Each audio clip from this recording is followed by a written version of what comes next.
catch up US in some sectors, especially like software, semiconductor in some cases, or internet even, right? So let me just back off a little bit. To be a leader in the tech race, you have to have capital, which we do have in China today.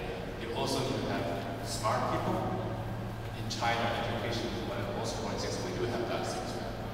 Market, yes, we do have a huge market, it's keep growing.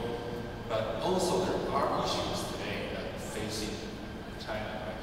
We like in the internet sector, we see a lot of innovations from US, right? Whether it's a search portal from the very beginning to today's SMS or even the iPad, all these types of things. But not seeing these things in China. Like Tencent is a huge company. If you look at what they're doing, it's really on the application side. Maybe they're innovation on the application side, not the real innovation. So why is that? Also optimistic, looking to the future. In some sectors like fintech, I'm more optimistic than the internet sector. I think, in defense of that statement, saying it takes 20 years for China to catch up, there's a little bit truth to that. I think the different kinds of innovations, I think there's the so-called fundamental breakthroughs and fundamental discoveries. I think that's going to take a while for China, because actually really true innovations are always accidental. Facebook is accidental. Yahoo is accidental.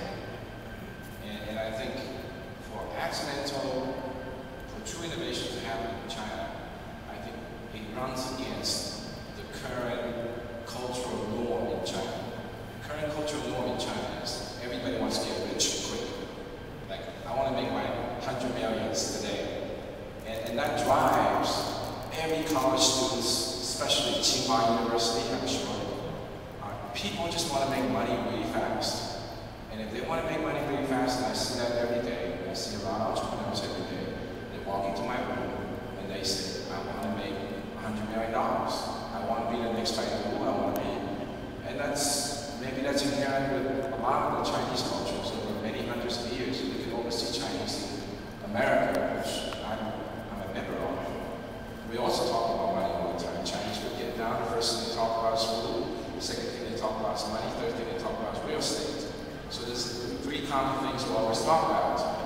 And I think with that cultural background, true innovations will take a back seat. I think true innovation comes from really a thirst for true, something different, for knowledge, a thirst for knowledge, maybe a coming of cultures. One thing that makes America so strong in terms of its innovation is because it's a country made up of so many different peoples.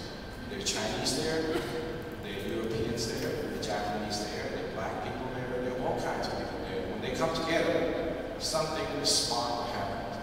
And true innovation typically comes from something like that. In China, it has another thing that's going for it that maybe it doesn't happen somewhere in other places in the world. What I'm hopeful for China is, one is Chinese people generally are entrepreneurial. They don't want to work for anybody. Everybody wants to be their own boss. That's another culture. So if you want to be your own boss, typically you have to do something different from what everyone else does. So there is that hope there. And the other one is, what's that term that America uses? Necessity is the mother of inventions, right? Necessity is the mother of inventions. China's got 1.3 billion people. Every one of these 1.3 billion people want to live a two-car families, have their own single-family homes. They all want to live, have nice vacations, and so on. All of that needs is going to drive the innovations of making all of these things available to all of the Chinese around the country.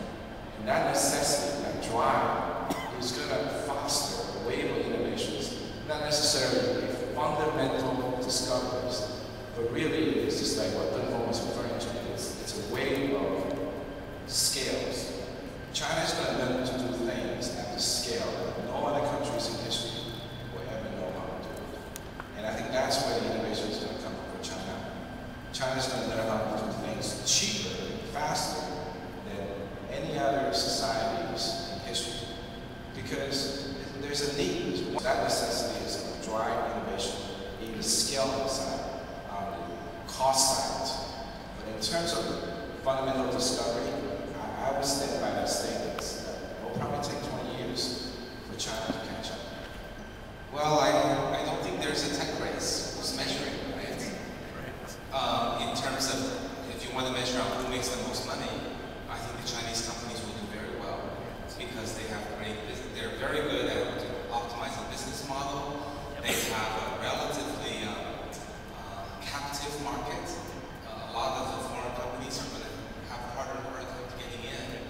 So business-wise, they will win in some sense if making a lot of money is measured by is winning.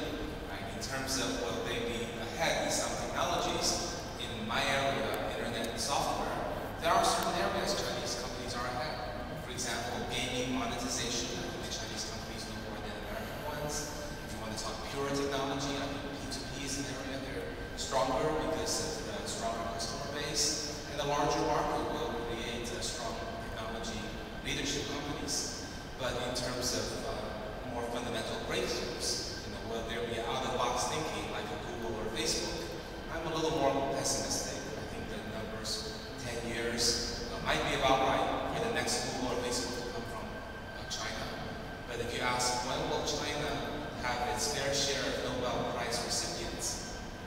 If China has a fifth of the world's population, when will China have 20% of the Nobel Prize science winners? I think maybe not in my lifetime. So that's just a statement that I think the fundamental education system needs to be changed. On the other hand, not every country has to have its fair share of Nobel Prize winners. If it can make money, invent technologies.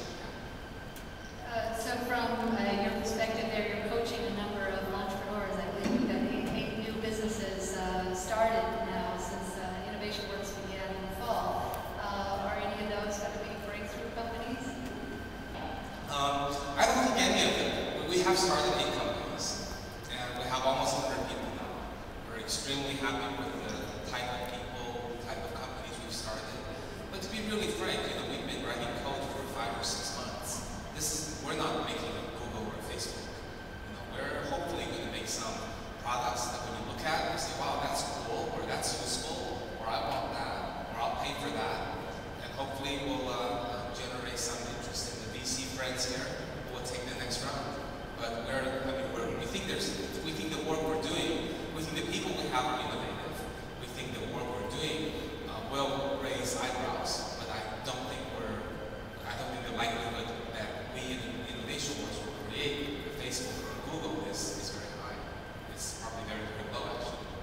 I think it's very low anywhere because it's going to be 10 years. We hope we have a chance, but when we think about what company do we create, the size and scope we think about is we want to create things. We don't want to start any company that we don't think can be a $100 million company.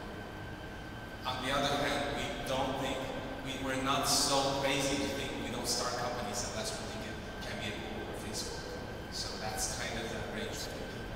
Okay, that sounds reasonable enough. So what are the panel's views on whether this new generation of Chinese entrepreneurs can do as well as the first generation of the returnees who were educated and trained in the West and they came back to China just as the internet boom took off? What about this next generation? What's your view? The Chinese saying, 长江后浪推前浪. So, they just expect every generation